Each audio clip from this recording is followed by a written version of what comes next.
नमस्कार आप सबको। और आज मुझे बहुत खुशी का अनुभव हो रहा है कि मैं अपने भूतपूर्व कॉलेज जहाँ से मैंने पढ़ाई की और जो मेरे निर्माण में महत्वपूर्ण भूमिका रखता है, उसके मंच से आप सबसे मुखातिब हूँ। मेरी पहली नौकरी भी इसी कॉलेज में लगी थी, जहाँ मैंने केवल 5.5 महीने काम किया और उसके बाद मैं गोयनका कॉलेज, तत्पश्चात विश्व भारती और अब दिल्ली विश्वविद्यालय में प्रोफेसर के पद पर हूँ। लेकिन जो स्थान मेरे दिल में शिक्षायतन का है, वो शायद अन्य संस्थानों का कभी नहीं हो सकता। शिक्षायतन जहाँ से मैंने पढ़ाई की, शिक्षायतन जहाँ मेरी प्यारी शिक्षिकाएँ मुझे मिली, जिन्होंने मेरे व्यक्तित्व को, मेरी अभिरुचि को आकार दिया। और शिक्षायतन के उन लोगों को भूलना मेरे लिए बेहद मुश्किल है, जो पुस्तकालय में काम करते थे और जो वहाँ गार्ड के तौर पर काम करते थे। बल्कि एक मेरी याद इससे वाबस्ता है कि जब मैं नौकरी छोड़कर शिक्षायतन से रिज़ाइन करके दूसरी जगह नौकरी ज्वाइन करके जाना चाहती थी, तो वहाँ काम करने वाले एक अत्यंत बुज़ुर्ग गार्ड ने, जो हम सबको शुरू में जब क्लास के बीच का जो समय होता था उसमें चाय सर्व किया करते थे, और उन्होंने मुझे बचपन से देखा था जब मैं अपने घर जाने के लिए केशवराम कॉटन मिल्स की गाड़ी का इंतज़ार करती थी और उस इंतज़ार में काफ़ी समय तक बैठना पड़ता था। तो वो मेरे पास आए और मैंने कहा, भैया कल से मैं नहीं आऊँगी, मैं दूसरी जगह ज्वाइन कर रही हूँ। तो उन्होंने मुझसे कहा कि मैडम, पहली नौकरी छोड़ना ठीक नहीं है।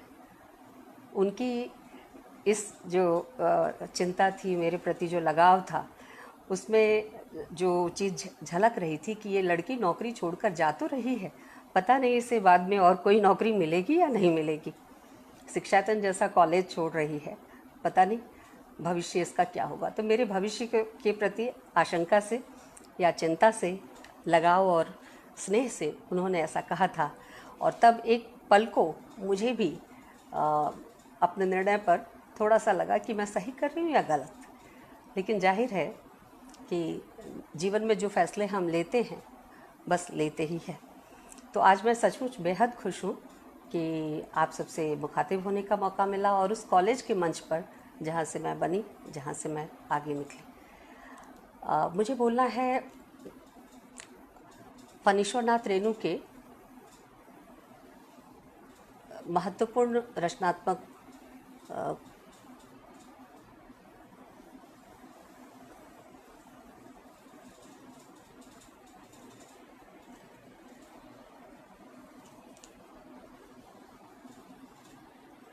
हो सकता है, मैं आपको सुन रही हूँ, हो सकता है इंटरनेट की प्रॉब्लम हो,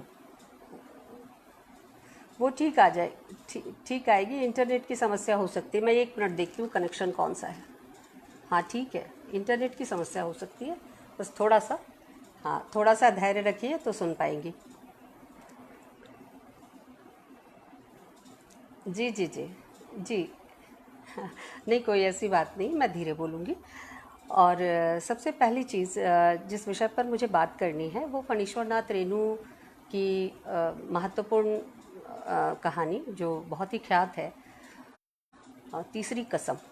तीसरी कसम में प्रेम की अवधारणा पर मेरे लिए इस विषय पर बोलना, जिस तरह से हम सब कक्षा में पढ़ते पढ़ाते हैं और प्रेम पर बातचीत करते हैं, हमारी सामाजिक जो विमर्श का एरिया है जिसमें हम प्रेम को रखकर डिफाइन करते हैं, वह आवाज़ आ रही है? हेलो?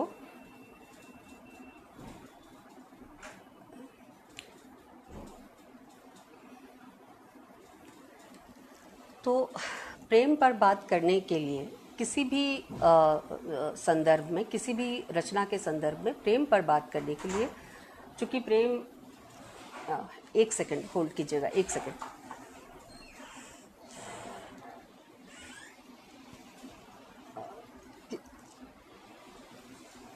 किसी भी रचना में प्रेम के संदर्भ पर बात करने के लिए कुछ चीज़ों पर ध्यान देना ज़रूरी है। तीसरी कसम की जो रचनात्मक स्थिति है, जो उसकी बनावट है, अगर रेणु की भाषा में कहें तो वह गज्जिन है, यानी बहुत सघन है। और यह सघनता प्रेम के कारण, प्रेम की जो एक पूरी प्रक्रिया वहाँ गुजरती है, उसके कारण है। और इसी अर्थ में जब हम तीसरी कसम में प्रेम की बात करें तो कुछ बुनियादी चीज़ों पर हमें ध्यान देना चाहिए। दरअसल वहाँ जो मैंने कहीं अभी बातचीत के क्रम में ये देखा कि लोगों ने और बहुत सारे आलोचकों ने भी तीसरी कसम के साथ साथ उसने कहा था और इस तरह की कुछ रचनाओं को रखा है, और तीसरी कसम के प्रेम को प्लेटोनिक प्रेम की संज्ञा दी है, यानी ऐसा प्रेम जो एक तरफा है और हीरामन के तरफ से वह ज़्यादा प्रकट है। हीराबाई कहीं कहीं उसमें, जैसे जिसे सारा देना कहते हैं या जिसे प्रत्युत्तर करना कहते हैं, कहीं कहीं हीराबाई का वहाँ दिखता है, लेकिन वो बहुत मुखर नहीं है। तो ये जो तीसरी कसम को लेकर एक ख़ास किस्म का प्रेम, जिसका दर्जा तीसरी कसम में अभिव्यक्त प्रेम को दिया गया है कि प्लेटोनिक प्रेम है, मैं इससे थोड़ा सा डिफ़र करती हूँ। दरअसल तीसरी कसम प्लेटोनिक प्रेम की रचना नहीं है। ऐसा कहने के पहले हमें कुछ चीज़ों को लेकर अपनी समझ साफ रखनी होगी। उसका बुनियाद जो है प्रेम की अभिव्यक्ति, प्रेम का संबंध दरअसल मनोविज्ञान से है, लेकिन प्रेम जहाँ घटता है वो मनोविज्ञान का एरिया नहीं है, वह समाज का एरिया। मनोविज्ञान और समाज दोनों की भूमिकाएं दिखाई देती हैं। तो इसलिए प्रेम के पृष्ठभूमि को समझने के लिए मनोविज्ञान